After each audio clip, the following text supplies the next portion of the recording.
Dos Graça e Paz, bem-vindos ao canal da Graça Pura. Eu me chamo André Pimentel, estamos juntos mais uma vez. Obrigado a toda essa audiência. Já estamos aí perto, quase chegando à marca de 22 mil inscritos.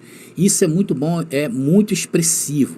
Eu queria pedir a você aí que tem se identificado com as nossas mensagens, que já tem nos acompanhado. Tem muita gente que hoje está entrando em contato comigo, fico feliz com isso, né? E diz assim, poxa André, eu já acompanho você há um tempo, mas hoje eu resolvi aqui vir agradecer pela sua vida, e isso faz parte, né? Até mesmo para você aí, que é um crítico, né? Eu entendo que hoje nós temos muitos críticos, porque essa palavra, ela não volta vazia, ela não volta, ela faz o que ela tem que fazer, e ela mexe, ela remexe com a gente, e se essas mensagens têm feito você pensar, nós atingimos o objetivo. Temos aí pessoas pensantes, porque o mundo hoje precisa de pessoas que pensam, né? Não é pessoas que somente ficam vendo videozinhos aí rapidinho, isso não agrega nada. Mas quando você começa a pensar, o mundo começa a se tornar melhor. Tá bom, querido? Então, se você não se inscreveu, não faça isso, não assista esse canal de clandestino.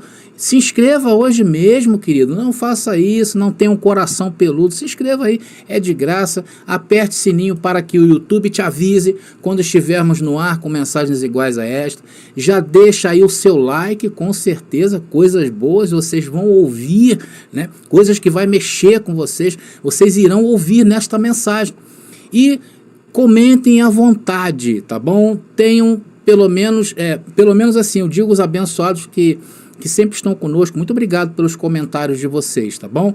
E para aqueles que são críticos também, muito obrigado aí, porque às vezes o crítico coloca lá algumas coisas que a gente também aproveita, né, abençoado? Claro, a gente retém o que é bom, não é isso que o apóstolo Paulo falou? A gente só não pode ficar aí com fofoca, né, abençoado? Porque isso não é legal, isso não é bom, isso não tem nada a ver com a palavra do Evangelho do Reino, tá legal? Bom, abençoados, eu já falei do livro um pouco, né? Mas olha, sinceramente, abençoados, se eu fosse você hoje, eu adquiriria esse livro aqui, tá bom? Porque eu tenho ouvido muitas pessoas relatando coisas incríveis que Deus tem feito depois que elas leram esse livro. Porque, conforme as mensagens aqui desse canal, a ideia também do livro é fazer você pensar. Aqui não tem tudo sobre a doutrina do inferno, não tem, abençoado, mas aqui tem, sabe o que? É o pontapé inicial, para que você mesmo desenvolva esse raciocínio. E não somente isso, através desse desenvolvimento que esse livro vai trazer para a sua vida, você vai pegar outros temas também complexos dentro da palavra e você vai esmiuçar. Deus vai abrir o seu entendimento. É isso que eu tenho ouvido falar. É esses relatos que esse incrível livro está fazendo na vida das pessoas. Se você quer saber o que você vai fazer para adquirir, me procura no WhatsApp hoje mesmo, tá bom? Que eu teria o maior prazer de te atender, como faço com todos lá. Muito obrigado àqueles que já adquiriram também, como eu sempre falo, um beijo no coração de vocês. Bom, amados, vamos então à mensagem, vamos aí falar nesta mensagem, vamos mostrar dois aspectos da segunda vinda de Jesus, segundo aquilo que nós cremos. E nós cremos em quê? Nós cremos que tudo está consumado. Nós cremos que a segunda volta de Jesus já aconteceu, que as profecias bíblicas já se findaram e que estamos em novos céus e nova terra. A teologia, ela nos rotula e elas nos chamam de quê? Que dizem que nós somos preteristas completos. Sendo que eu não ligo para essas coisas, eu não ligo para rótulo, tá bom, queridos? Tem muita gente também que nos chamam de gracistas, já viram falar esse termo? Eles são gracistas, né? Amém, que seja assim. Olha, eu não creio, por exemplo, na graça como um pacto que foi a lei. Eu não creio, nem como foi o pacto dado ali ao apóstolo Paulo para levar para aqueles gentios também que passariam pela grande tribulação, que foi aqueles dias ali, que nós vamos daqui a pouco falar sobre ele. Então, hoje eu creio na graça eterna.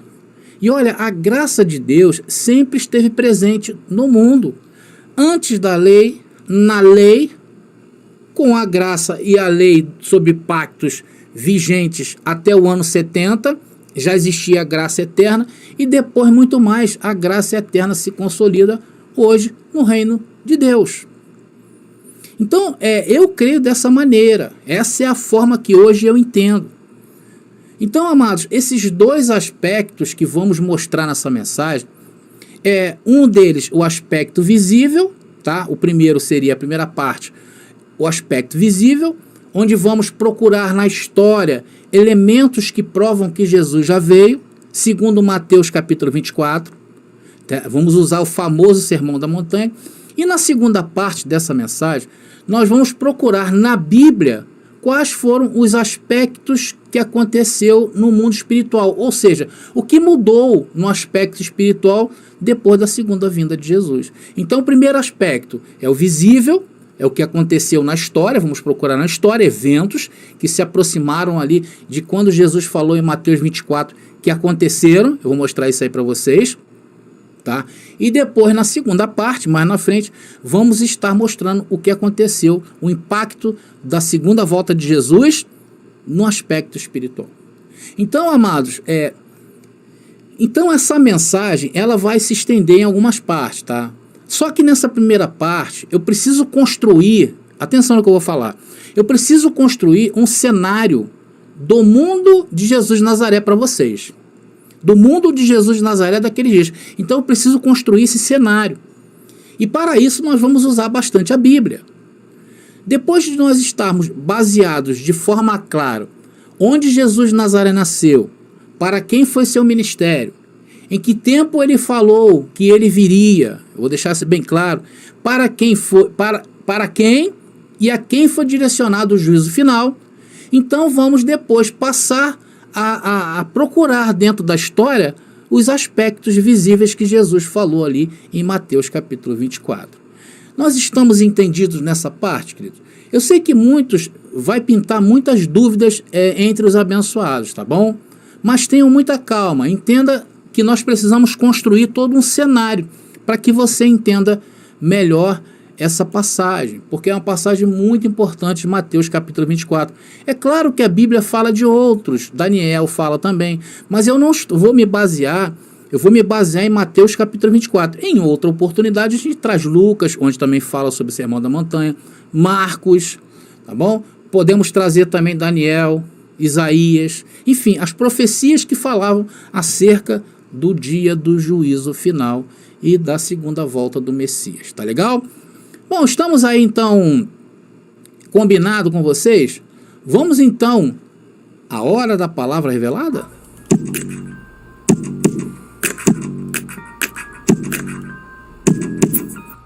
Bom, então vamos aí, está o tema, né, de hoje, e nós vamos já ler lá na carta de Paulo aos Gálatas, capítulo 4, versículo 4 e 5, quando Paulo escreveu isso aqui, né?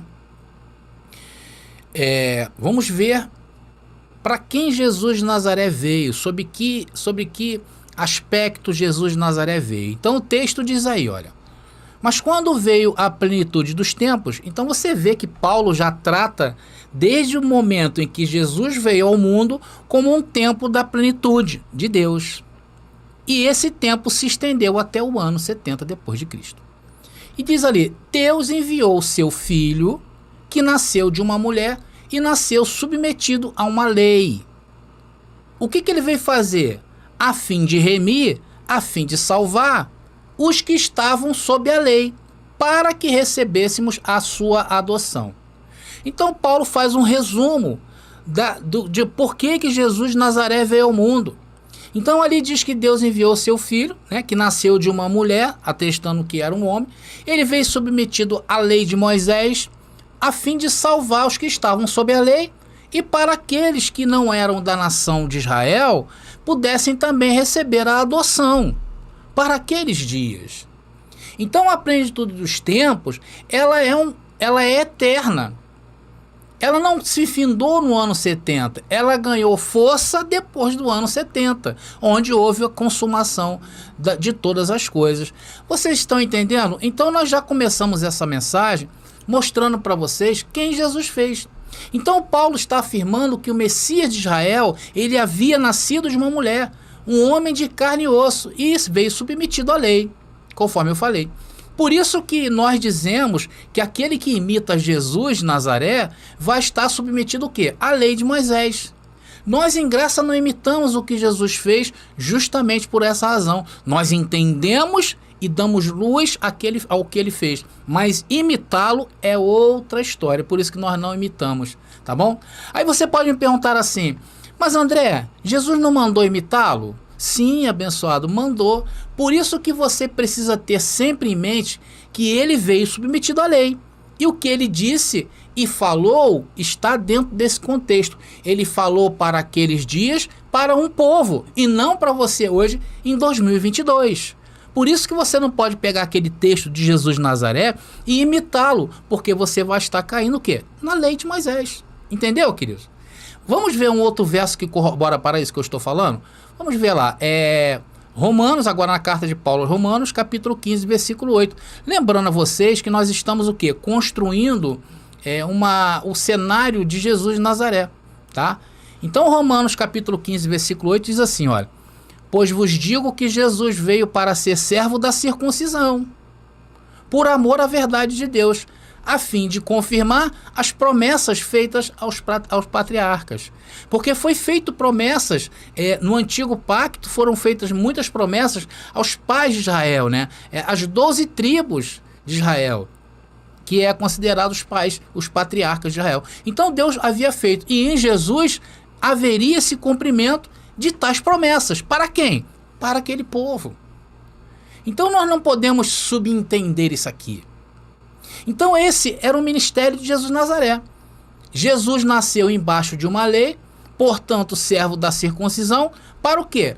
Para resgatar aqueles que estavam sob a lei. Por isso que ele veio. E quem estava sob a lei? Era você, abençoado? Era eu? Éramos nós? Claro que não. Quem estava sob a lei eram os judeus. E era o povo de Deus naqueles dias, o povo de Israel. E todo o ministério de Jesus de Nazaré não teve nada a ver, por exemplo, com o ministério de Paulo. Jesus escolheu Paulo para não falar do ministério dele. Por isso que Paulo falou em seus dias de carne, ele falou o quê? Olha, não devemos conhecer a Cristo segundo as obras que ele praticou, as obras da carne, as obras da lei. Porque quem tentasse imitá-lo iria ser mais um gentio convertido ao judaísmo. Então, se a história era para mudar, Paulo não poderia, então, pregar Jesus de Nazaré. Por isso que Paulo usa a expressão para nós nos agarrarmos ao outro, ao que ressuscitou. Por quê? Porque o que ressuscitou foi dado ao mundo. Existem outras passagens que nos ajudam a entender o ministério de Jesus de Nazaré. Então ele teve uma passagem da vida dele que ele encontra uma mulher desesperada por conta de sua filha enferma. Nós estamos construindo o quê? Para quem veio Jesus de Nazaré? Foi para quem? Foi para o povo judeu, foi para o povo de Israel. Então tem uma passagem, eu vou ler com vocês agora aqui, que diz que uma mulher gentia estava com a sua filha muito enferma e Jesus não pôde fazer nada por ela. Por quê? Porque Jesus não foi enviado aos gentios. Então, mais tarde, Jesus sim ia levantar um homem para que esse povo gentio tivesse acesso à glória. E Paulo fala que são, ali quando Paulo usa esse termo, né?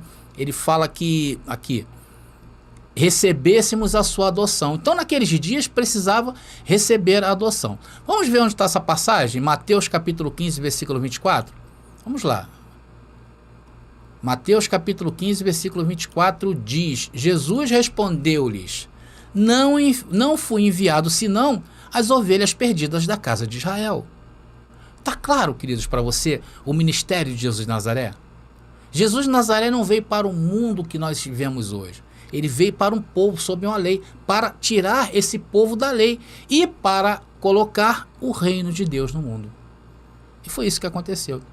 Então, quando ele enviou os seus discípulos, uma outra passagem que eu vou ler com vocês aqui, foi quando ele enviou os seus discípulos em uma missão. Né? Lembra quando Jesus pegou os discípulos e falou assim: vocês vão anunciar o reino, que o reino está chegando. Né? Então, lá em Mateus capítulo 10, versículo 5, eu vou botar para vocês aqui. Mas ele disse o quê? Olha, mas vocês não entrem em casa de samaritano, nem irão no meio dos gentios. Mateus capítulo 10, versículo 5. Vamos ler aí com vocês. Mateus capítulo 10, versículo 5 diz: estes são os 12 que Jesus enviou em missão, após lhes ter dado as seguintes instruções: não irei ao meio dos gentios e nem entrareis em Samaria. Vocês estão vendo, abençoados? Aqui o sistema vai dizer, aqui o sistema vai bolar sempre alguma coisa para tentar burlar o que está escrito. Aqui eles vão dizer assim: aqui era porque havia brigas entre samaritanos e judeus naqueles dias, por isso que Jesus falou isso. Tudo bem, isso é verdade. Porém, o contexto todo da vida de Jesus, meus amados, foi assim. Jesus tinha uma missão, e a missão dele era resgatar aqueles que estavam o quê? Debaixo da lei. E quem estava debaixo da lei? Nós? Não. Os gentios daquela época? Não. Quem estava debaixo da lei? O povo de Israel. Entendeu, abençoado?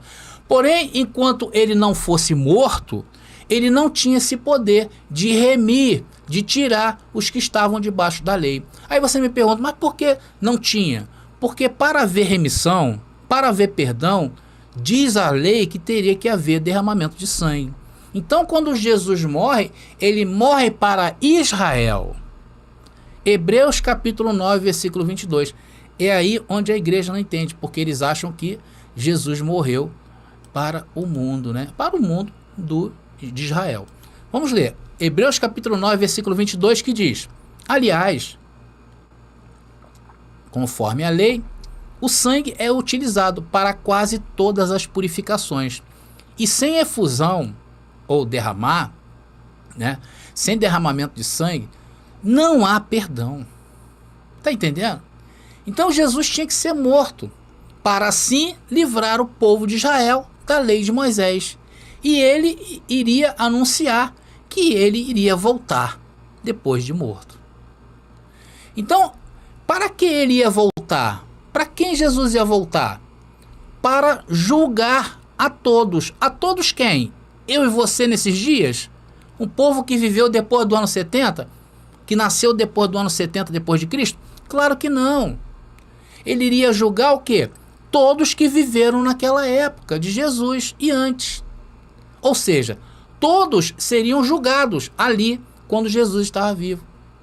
E havia muita coisa para ser julgada naqueles dias. E principalmente o sangue da morte de muitos inocentes. Então o dia do juízo final não foi porque hoje nós estamos sob o sangue dos inocentes. Hoje nós não somos culpados do sangue dos inocentes. Quem foi culpado do sangue dos inocentes foram Israel naqueles dias. Vamos ler isso aí, abençoado. Lucas capítulo 11, versículo 50, para que fique bem claro. Vamos ler. Lucas capítulo 11, versículo 50 diz: e assim se pedirá conta a esta geração. Qual geração? A nossa? Não, aquela que estavam ouvindo Jesus falar. A esta geração, de todos, do sangue de todos os profetas derramado desde a criação do mundo. Esse foi o motivo do juízo final. Agora vamos ver no verso seguinte, verso 51, que diz: desde o sangue de Abel até o sangue de Zacarias, que foi assassinado entre o altar e o templo. Sim, declaro-vos que se pedirá conta disso a esta geração. Então, o que está dizendo o texto aí, meus queridos? Se pedirá conta disto a esta geração. E como a igreja hoje, que se diz ser de Cristo, falsifica o que Jesus disse? Então, essa igreja aí que está no mundo não é a igreja de Cristo, porque eles simplesmente falsificaram isso aqui. Amados, hoje eu só encontro um motivo. Essa igreja que está aí não é de Cristo, é de homens, é de políticos, são dos governantes. Vocês estão vendo aí o que está acontecendo. Pastores acusados que estão recebendo propinas. Então a segunda vinda de Jesus não podia ser para estes dias e nem muito menos para o futuro. Por quê? Porque o juízo final, o juízo foi para o sangue dos inocentes derramado até Jesus, desde a fundação do mundo até Jesus. E os textos que eu usei até agora é muito claro, sim ou não? Nós não podemos burlar isso. Não podemos falsificar, igual fizeram os falsos. Por quê? É mais fácil futurizar isso aqui do que encontrar a resposta. Amados, e as respostas bíblicas, com certeza, você descobrindo essas verdades, te afastará destes templos, dessas denominações. Porque isso é uma das coisas que mantém as pessoas indo a esses lugares. Existem alguns sofismas criados dentro da mente das pessoas que fazem elas voltarem a esses lugares. A primeira é a volta de Jesus, né? Aí que eles pregam Jesus vai voltar, só vai pegar quem estiver na igreja. E a segunda, não menos importante, que é o medo das pessoas irem ao inferno. Porque aqueles que não subirem com Jesus, na segunda vinda, irão para o inferno. Então, e tudo criado por eles, manipulado por eles, para te manter preso. Está entendendo, meu querido? Então nós temos o quê? Que procurar, já que Jesus falou que era para aquela geração, nós temos o quê? Procurar evidências históricas dentro desse tempo, para podermos dizer que já aconteceu a segunda volta de Jesus.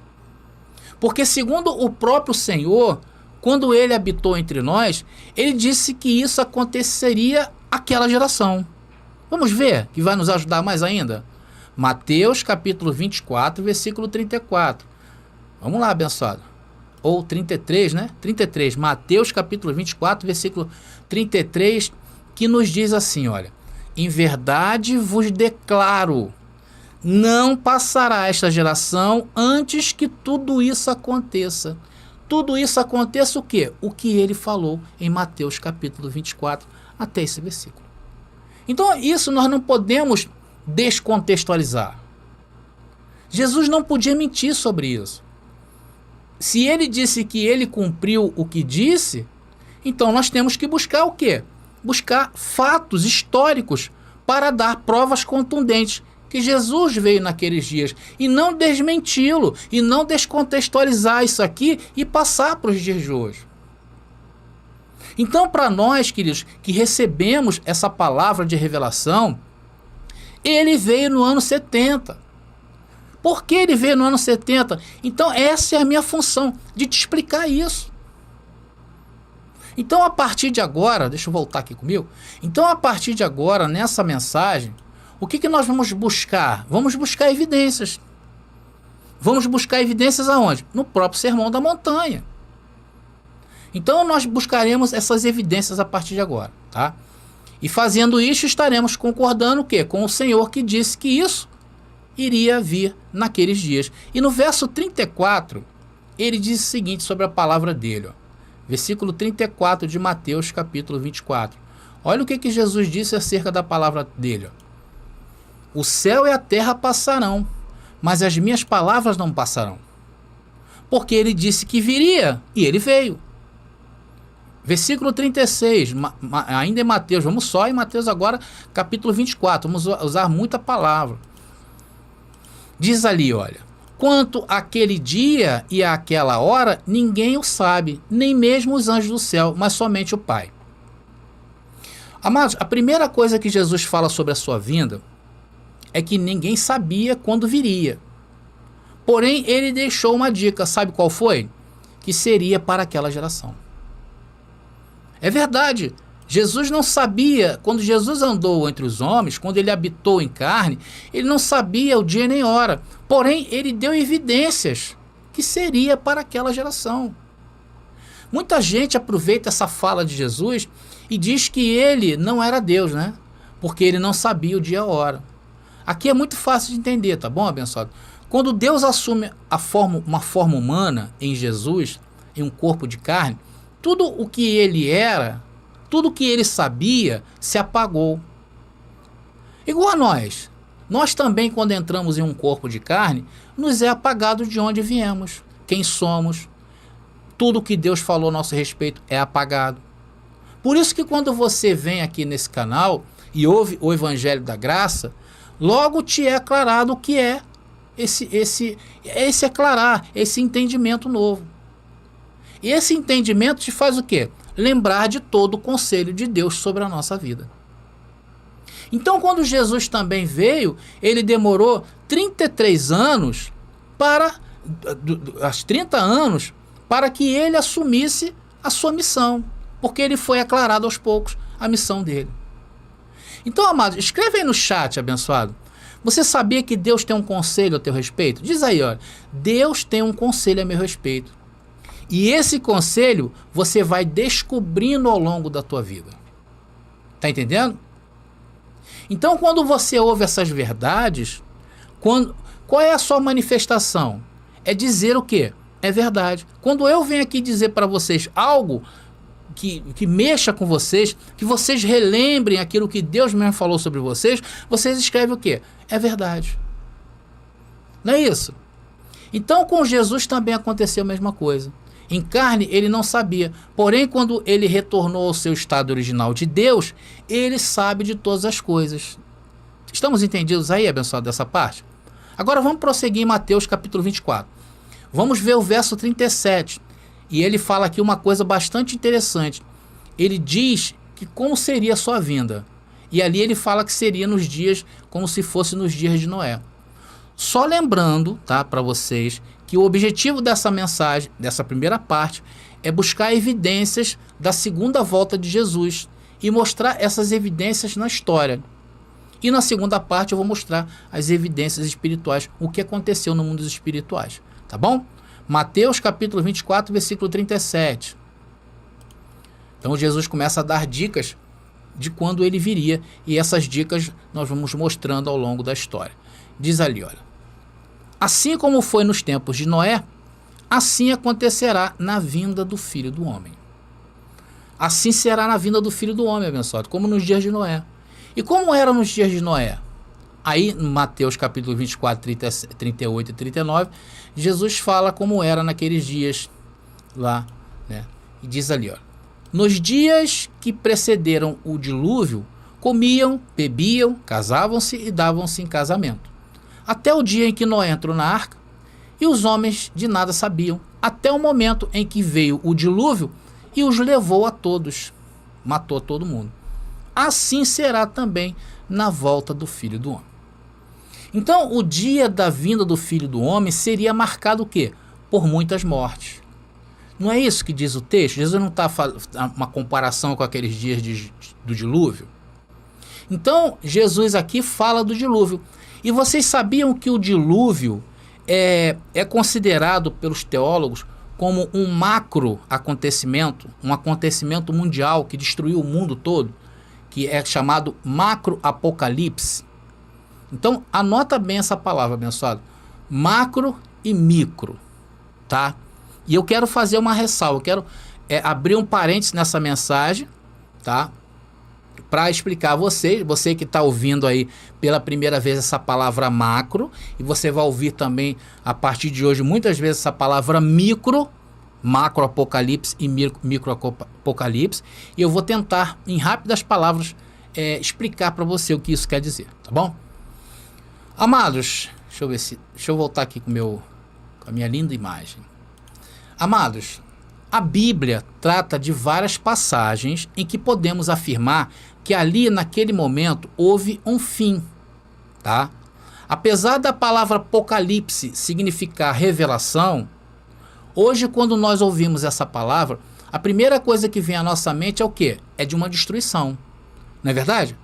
Você não pensa em Apocalipse como uma revelação, você pensa em Apocalipse como algo do fim. Se você vê um tema de um filme, por exemplo, escrito Apocalipse, você não vai pensar na revelação, você vai pensar em destruição do planeta, sim ou não?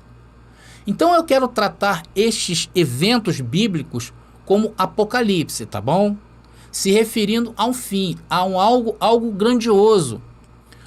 Quer ver algo grandioso que aconteceu na palavra? Foram as 7 pragas do Egito. Ali foi considerado um apocalipse, sendo que esse acontecimento foi um micro apocalipse, porque só foi naquela área ali do Egito. Então a Bíblia, amado, está cheia de micro apocalipse e um único macro apocalipse. E vocês sabem qual é o único macro que destruiu a terra toda, que a Bíblia nos informa, vocês sabem qual é? Nós acabamos de falar, foi o dilúvio. E há um consenso no meio acadêmico em que um dia a Terra ficou submersa. Hoje, geólogos, estudiosos, todos eles afirmam que um dia a Terra ficou submersa debaixo de água. Então a Bíblia, ela está cheia de micro-apocalipse e um macro-apocalipse. Então esses micro-apocalipse foram de menores proporções. Vocês estão mais ou menos começando a entender o que é macro e o que é micro? Depois eu vou explicar por que eu estou falando sobre isso. Então eu estou preparando algumas mensagens em que vamos tratar desses micro-apocalipse e também do macro-apocalipse, que foi o dilúvio no mundo visível. Porque no mundo espiritual é outra história, abençoado. Eu estou falando no mundo visível. No mundo espiritual é uma outra história. Aí você pode me perguntar assim: André, os acontecimentos da segunda volta de Jesus, narrado ali pelos dias do ano 70 depois de Cristo, foi um macro ou um micro apocalipse? Foi micro no sentido visível, porque não aconteceu uma catástrofe mundial na segunda volta de Jesus como o sistema prega. Por isso que o sistema não aceita que o que aconteceu no ano 70 foi suficiente para dizer que Jesus voltou ali. Por quê? Porque eles esperam um macro apocalipse. Então foi micro no sentido visível, porque se tratou apenas de um fato histórico que foi a guerra entre Roma e Israel. E macro foi no sentido espiritual. Ela teve um acontecimento macro no mundo espiritual. No micro, a segunda vinda de Jesus, ela foi, no mundo visível, ela foi considerada micro. Estão entendendo, abençoado? Então, agora, de posse desse novo entendimento, essa é a primeira bolinha que a gente está falando sobre macro e micro dentro aqui dos estudos nossos, tá bom? Então, agora, de posse desse novo entendimento, nós estaremos desenvolvendo em breve mensagens que vai aclarar um pouco mais sobre isso. Vamos voltar a essa mensagem, vamos voltar ao espírito da mensagem, que é procurar fatos históricos em que comprove que a vinda de Jesus veio naqueles dias. E não foi um macro apocalipse como o sistema espera, mas um micro. Por quê? Porque se resumiu ao mundo daqueles dias entre Roma e Israel. Tá entendendo? Então Jesus compara a sua vinda ao quê? Aos dias de Noé. Tanto que o que aconteceu, né, o que antecedeu o ocorrido do fato em si, o dilúvio, como também o pós-dilúvio, né? O que aconteceu? A terra estava toda desorganizada e era preciso organizar. Então Deus revela a Noé seu plano. Era como se Jesus estivesse vendo naqueles dias um mundo caótico, um mundo totalmente corruptível, um mundo onde a corrupção entrou dentro do judaísmo. O judaísmo estava misturado com várias crenças daqueles dias. Matavam-se muito. Os sacerdotes daquela época de Jesus eram terríveis. Então, igual aconteceu na época do dilúvio. Jesus estava falando sobre isso. A terra estava toda desorganizada. Então, era preciso organizar. Da mesma maneira, era preciso tirar a lei, porque a lei era o que causava o empecilho para que o próprio povo de Israel entrasse no reino de Deus. E nós também fomos apanhados quando Paulo foi levantado aos gentios. E muito mais agora que já nascemos depois desse período. Entendeu, abençoado? E essa construção foi o tempo que foi anunciado por Noé, que o mundo iria acabar naqueles dias. Então, da mesma maneira como Noé pregou, Jesus também foi o pregador da sua vinda, trazendo o seu juízo e oferecendo ao seu povo de Israel a entrada no seu reino. E também, da mesma maneira como houve o dilúvio, a destruição naqueles dias de Noé, na vinda de Jesus também houve muitas mortes. E depois daqueles dias, que cravamos que foi no ano 70, o mundo virou a chave. Depois do ano 70, o mundo virou a chave. O mundo foi conhecido como antes de 70 e depois de 70. Então, abençoados, a partir do momento em que Jesus disse que tudo o que ele estava falando se referia àquela geração, nós não podemos burlar isso. Nós temos que procurar os eventos próximos daquela data em que houve algum tipo de apocalipse. Não um macro, porque a Bíblia só fala de um macro, E é o único. Não existirá outro macro-apocalipse. Existirá sim, micro-apocalipse. Como nós estamos vendo agora, há poucos dias aí, a guerra entre Rússia e Ucrânia. Está entendendo, abençoado? Então, da morte de Jesus até o ano 70, nós percebemos 40 anos de história. E é aí onde nós vamos começar a desenvolver e mostrar para vocês. Então, houve muitas baixas nesta guerra. Só para você ter uma ideia, estima-se que milhares de israelitas foram mortos. E Jesus fala dessas mortes nos versos seguintes. Vamos ver? Mateus capítulo 24, versículo agora 40 e 41. Vocês estão entendendo, abençoado? Às vezes eu acho que eu passo muita informação para vocês, mas se for o caso, vocês repetem de novo a mensagem. Pega naquele pontinho, deixa eu entender melhor isso aqui que o André falou. Porque é muita informação. Tá aí, Mateus capítulo 24, versículo 40 e 41, que diz: 2 homens estarão no campo. Um será tomado, o outro será deixado. 2 mulheres estarão moendo no mesmo moinho. Uma será tomada e a outra será deixada. Aqui Jesus fala de mortes que aconteceriam naquele período. Lembrando mais uma vez que não podemos futurizar essa passagem, tá, queridos? Visto que o contexto continua sendo para aqueles dias. E todas as vezes que Jesus fala sobre a sua segunda vinda, ele também não dá as datas. Por isso que o sistema se aproveitou disto e descontextualizou o que Jesus falou que era para aqueles dias. Mas Jesus deixou bem claro o que aconteceria isso, os sinais. Vamos ver agora o tempo em que aconteceria o maior sinal da segunda volta de Jesus. Mateus capítulo 24, agora vamos retornar ao versículo 2. Mateus 24, versículo 2. Aqui está o ponto, o clímax, tá? No verso anterior, se vocês pegarem, vocês vão ver os discípulos perguntando sobre o tempo que isso aconteceria. Isso quem? O juízo final, lá em Mateus capítulo 23. Estamos dentro de um segmento, não podemos burlar isso. Lá Jesus falou que o sangue dos inocentes seriam julgados nesse grande dia. E os discípulos, preocupados, claro, com medo também, perguntaram quando é que aconteceriam esses sinais. Então, em Mateus capítulo 24, versículo 2, ele diz: Jesus, porém, lhes disse: não vedes tudo isto? Em verdade vos digo que não fica... Isso aí olhando para o templo de Herodes. Jesus olhando para o templo de Herodes diz: em verdade vos digo que não ficará aqui pedra sobre pedra que não seja derrubada. E uma pergunta que eu te faço: quando foi que foi derrubado o templo? O segundo templo de Israel, que foi o templo de Herodes? Foi no ano 70. Por isso que nós cravamos que a segunda volta de Jesus aconteceu justamente quando aconteceu isso na história. E a história não mente. Está entendendo, abençoado? Então Jesus começa a dar indícios, os sinais de um dos sinais da sua vinda, que seria quando o templo dos judeus viria abaixo, e isso aconteceu. Agora eu destaquei aqui para vocês já ouviram falar no livro A Guerra dos Judeus, de Flávio Josefo. Inclusive eu já falei aqui nesse canal, né, abençoado? Quem puder fazer um investimento aí, compra esse livro, abençoado, tá? É A Guerra dos Judeus, de Flávio Josefo. Quem é Flávio Josefo? É um historiador, tá? Que narrou tudo isso aí, ele pega lá desde quase toda a história dos hebreus, ele narra em seu livro. Muito bom, tá? Para quem aí quer saber um pouco mais sobre isso. Então eu selecionei aqui um trecho desse livro, A Guerra dos Judeus, de Flávio Josefo. Vamos ler, abençoado, que era o que acontecia naqueles dias, tá? Vamos ler.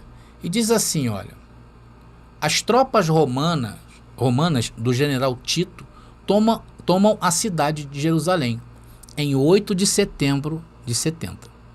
O templo é incendiado e os habitantes são deportados como escravos.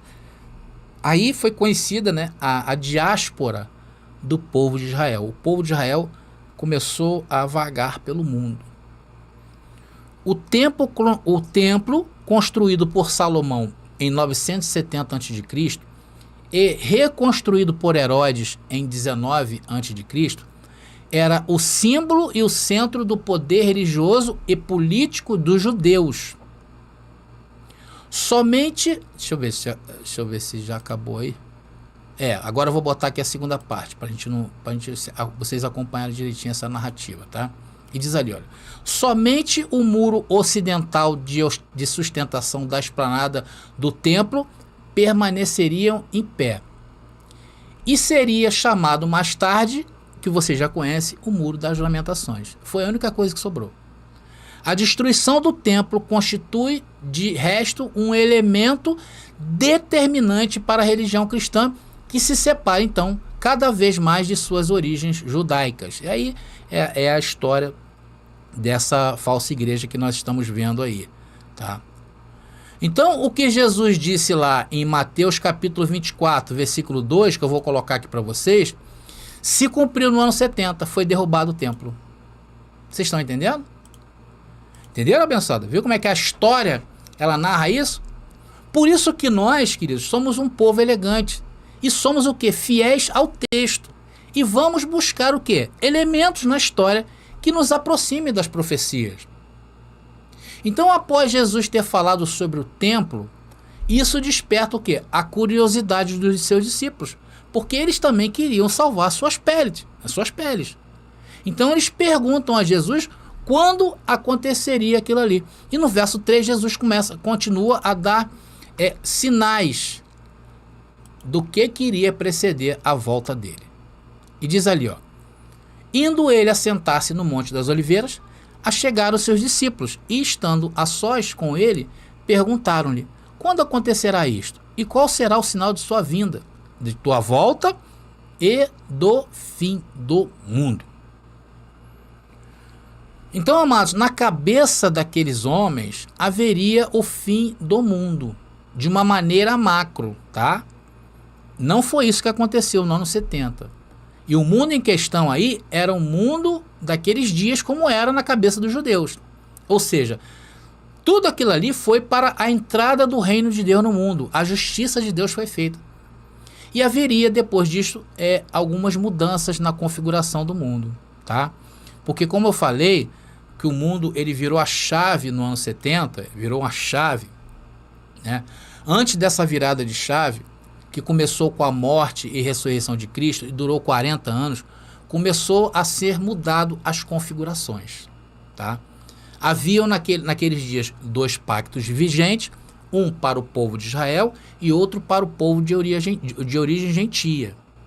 E a entrada no reino de Deus, no mundo, essas duas configurações, esses 2 povos se fundiriam depois do ano 70. Por isso que precisava vir abaixo o templo, entendeu? Então, fazendo isso o quê? Um novo mundo, uma nova configuração, onde novos céus e nova terra se fizeram. Agora seria o mundo, após o ano 70, seria o mundo da liberdade gloriosa dos filhos de Deus, experimentando a graça eterna, ou seja, a própria manifestação de Deus no meio do seu povo. Então, a partir desse ponto, Jesus começa a mostrar com mais firmeza os acontecimentos que iria acontecer ali até o ano 70 e que prova que seria a sua volta. Vamos ver agora Mateus capítulo 24, versículo 4 e 5, que diz ali, olha, respondeu-lhes Jesus, cuidai que ninguém vos seduza. Muitos virão em meu nome, dizendo, sou eu Cristo, e seduzirão a muitos. Naqueles dias, queridos, em Israel, era muito comum aparecerem os salvadores da pátria, né? Muitos se diziam ser o Filho de Deus, como Jesus também. E sempre os discursos eram o quê? Resgatar o povo das mãos de Roma. Então, nessa época, apareciam vários messias. Inclusive, teve uma seita, que é relatado isso no livro de Flávio Joséfo, em que muitos judeus se mataram por causa dos falsos cristos que acontecia naquela época. Então Jesus já alertou aos seus discípulos que estavam preocupados para não serem seduzidos pelo discurso daqueles falsos messias. Agora Mateus capítulo 24, versículo 6. Estamos procurando evidências históricas na história da segunda vinda de Jesus. E encontramos o primeiro com a derrubada do templo. Então tudo se acabou ali. Mas antes tiveram outras coisas. E Jesus, em Mateus capítulo 24, versículo 6, ele diz: ouvireis falar de guerra, de rumores de guerra. Atenção, que isso não vos perturbe, porque é preciso que isso aconteça, mas ainda não será o fim. Então, amados, mais um texto provando o que Jesus não disse, né? Jesus não disse o dia e nem a hora, mas ele deixa claro o tempo que isso aconteceria. Será o quê? Quando ouvires de guerras e de rumores de guerra. Lembrando mais uma vez que os discípulos de Jesus de Nazaré perguntaram a Jesus que sinais haveria para a sua vinda e a destruição do templo. Então vocês estão notando que uma coisa vai linkando a outra, uma coisa vai concatenando com a outra, e nós não podemos descontextualizar isso aqui. Então nós estamos lembrando também que aquilo que ele disse em Mateus 23, que os crimes que os israelitas cometeram seriam julgados, era por conta do sangue dos inocentes e dos profetas. Mateus 23, versículo 36. Vamos ler de novo isso aqui. Não vou nem colocar, vou só ler aqui para vocês, tá bom, abençoados? Mateus capítulo 23, versículo 36. Ele diz o quê? Em verdade vos digo que todas estas coisas hão de vir sobre esta geração. Então, quando Jesus anuncia isso, aqueles que ouviam Jesus acreditavam em suas palavras. E eles ficaram perturbados com isso. Então, quando ele disse que o templo seria derrubado, aí os discípulos começaram a perguntar quando aconteceriam aquelas coisas. E Jesus fala que haveria tempos de rumores de guerra. E neste tempo, Jesus também falou que isto era um tempo, né? O tempo de Jesus era um tempo de paz. Quando Jesus estava vivendo na terra, era um tempo de paz, chamado Pax Romana. Porém, o cenário mudou bastante, tá bom? Até culminar no ano 70. Depois que Jesus morreu e ressuscitou, muita coisa mudou. Para vocês entenderem melhor isso, abençoado, era bom, né, vocês terem esse livro de Flávio Josefo, que fala ali o que aconteceu até o ano 70. Inclusive houve eclipses, tá? Houve eclipse, houve tremor de terra. Tudo isso aconteceu antes do ano 70. Então, para quem adquiriu esse livro aí, esse livro do Flávio Josefo, abençoado, vai entender isso muito bem. Agora, atenção no que eu vou falar. Para quem já adquiriu o nosso livro, A Doutrina do Inferno, eu vou estar disponibilizando, conforme eu falei, um material exclusivo que vai mostrar tudo o que ocorreu naqueles dias, tá bom? Então, se você já adquiriu o livro ou pensa em adquirir, né, me procure no WhatsApp, que eu vou mandar para vocês esse arquivo do professor, tá? Desse professor em que eu tive acesso. Eu vou estar disponibilizando aí para vocês sobre essas guerras que houve naqueles dias. Então, o fato é que havia sim vários rumores de guerras e pequenas guerras já acontecendo entre judeus e romanos. Tá bom? Vamos agora passar a Mateus capítulo 24, versículo 7 e 8. Vamos embora, vamos lá. E diz ali, ó: irá levantar-se nação contra nação, reino contra reino, haverá fome. Olha aí, outra sinal da segunda volta de Jesus. Haverá fome, peste e grandes desgraças em diversos lugares. Por isso que nós estamos estudando a história que foi até aqueles dias. E encontramos o templo destruído no ano 70. Então temos que analisar o que aconteceu antes e bater aqui com o que Jesus está falando, para a gente provar que já aconteceu a segunda volta. Tá bom? E tudo isso será apenas o início das dores que Jesus está falando. E houve sim um período de muita fome nessa época, tá bom? Houve pestes, tá? Houve inclusive nesse período uma das primeiras pandemias do mundo. O livro de Flávio José fala sobre isso, tá legal? Agora vamos ver um texto em Atos onde narra essa fome que Jesus falou aí. Atos capítulo 11, versículo 28. E diz assim, ó: e levantando-se um deles, por nome Ágapo, dava a entender pelo Espírito que haveria uma grande fome em todo o mundo, e isso aconteceu no tempo de Cláudio César, que era um imperador de Roma. Então aqui todo mundo, entenda-se aí, abençoado mundo aí, o mundo romano, né, daqueles dias. Então agora eu vou citar para vocês uma outra parte do livro de Flávio Joséfo, para que vocês entendam o que aconteceu naqueles dias. Deixa eu ver se eu separei aqui para vocês. Não separei, tá? Mas eu vou aqui contar para vocês o que aconteceu, tá legal? Deixa eu voltar aqui com a minha imagem, vou ler para vocês aqui um trecho do livro de Flávio Joséfo sobre aqueles dias. Diz assim: durante o reinado de Cláudio, várias fomes diferentes ocorreram. A primeira fome durante este período foi centrada em torno da cidade de Roma, nos anos 41 e 42 d.C. A segunda fome, conhecida por ter ocorrido durante o reinado de Cláudio, foi no 4º ano de seu ofício, em 45 d.C., e foi particularmente centrada na Judéia. Tá? A terceira fome, durante a época de Cláudio, concentrou-se na Grécia, em cerca de 50 d.C. A quarta fome, foram vários períodos de fome, né? Vocês estão observando aí. A quarta fome ocorreu em 52 d.C., e mais uma vez assolou a cidade de Roma. Então havia, por conta da fome, doenças. A situação sanitária das pessoas era muito ruim. Houve outras guerras que acompanharam esse período, tá bom? De nação contra nação. Várias colônias de Roma, que estava subjugada a Roma, começou a fazer motim contra Roma. É quando eu falo que Roma ia enfraquecendo as suas bases. Por isso que mais lá na frente, eles não aguentando, eles tornaram a religião oficial do cristianismo.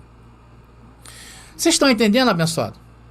Então, eu acho que essa mensagem, ela já está ficando bem grande, né? Eu acho que já chegamos aqui a um ponto com muita informação para vocês, tá?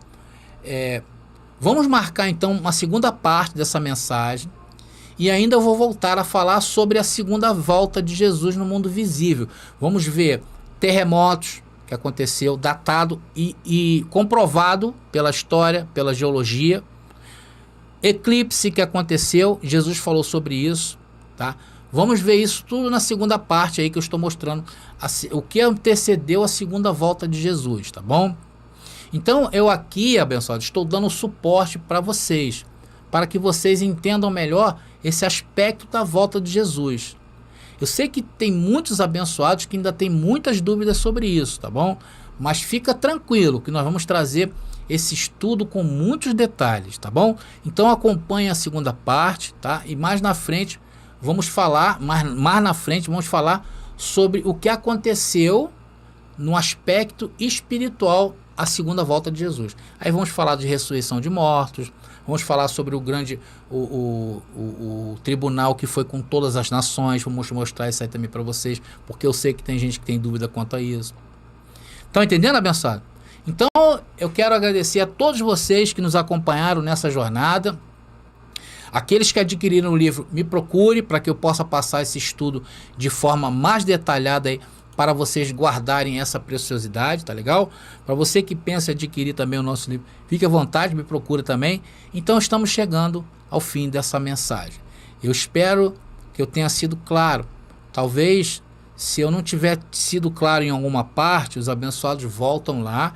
E se tiverem dúvidas sobre alguma coisa, coloquem aí nos comentários as dúvidas pertinentes a Mateus capítulo 24. Não vem com Apocalipse, Daniel, depois a gente pode ver isso. Tá bom, queridos?